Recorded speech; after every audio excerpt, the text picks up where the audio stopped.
Hello everyone, peer মিনময় ব্লগসে তোমাদের সবাইকে welcome জানাই। তো আজকের ভিডিওটা একটা রিকোয়েস্টেড ভিডিও। এই কদিনে আমি বেশ কয়েকটা ভিডিও ছেড়েছি, তাতে তোমাদের অনেক সবার খুব ভালোবাসা পেয়েছি।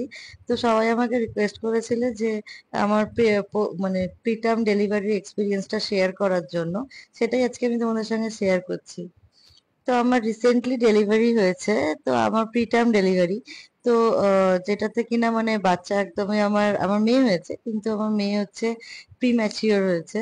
তো আমার 30 উইক্সে গিয়ে ডেলিভারি হয়েছে। আমার ডেট ছিল অক্টোবরে, কিন্তু আমার একটুখানি কমপ্লিকেশনের জন্য আমাকে বলেছিল একটু আগেই ডেলিভারি হবে। তো সেই ক্ষেত্রে সেপ্টেম্বর অ্যান্ড দেন ফট করে একটুখানি প্রবলেম শুরু হয়। তার জন্য আমাকে বলা হয় যে ডেলিভারি করতে হবে, মানে খুব তাড়াতাড়ি, যত তাড়াতাড়ি সম্ভব। এবার আসি প্রবলেমটাতে, যে প্রবলেম হচ্ছে মানে মেন ডক্টর যদি ঠিকঠাক না হয় তাহলে পরে খুব মুশকিল। তো আমি যে ডক্টরের আন্ডারে ছিলাম সে আমার ধরতে পারেনি যে আমার ওয়াটার লিক করেছিল। তো আমার ফ্লুইড কমতে শুরু করে অ্যান্ড মানে যে ডক্টরের আন্ডারে ছিলাম তিনি ধরতে পারেননি যে আমার এই প্রবলেমটা হচ্ছে। তো আমাকে প্রচুর ইনজেকশন, আমি ভিডিও শেয়ার করেছিলাম একটা পেজে, যে এরকম আমার ইনজেকশন চলছে। তো আমার ওই ইনজেকশনে কোনো কাজ হয়নি, তাতে আমার বরঞ্চ প্রবলেমই হয়েছে। আমার ফ্লুইড একদম ড্রাই হয়ে যায়। তো যেটাতে কিনা মানে বেবির হচ্ছে মুভমেন্টে ইস্যু হয়ে যাচ্ছিল। তো আমি সেদিনকে ফটাফট, আমরা রাতের বেলা আমি আমার হাজবেন্ড মিলে প্ল্যান করে নিয়ে ডক্টর চেঞ্জের ডিসিশন নিয়ে আমরা অন্য ডক্টরকে দেখাই।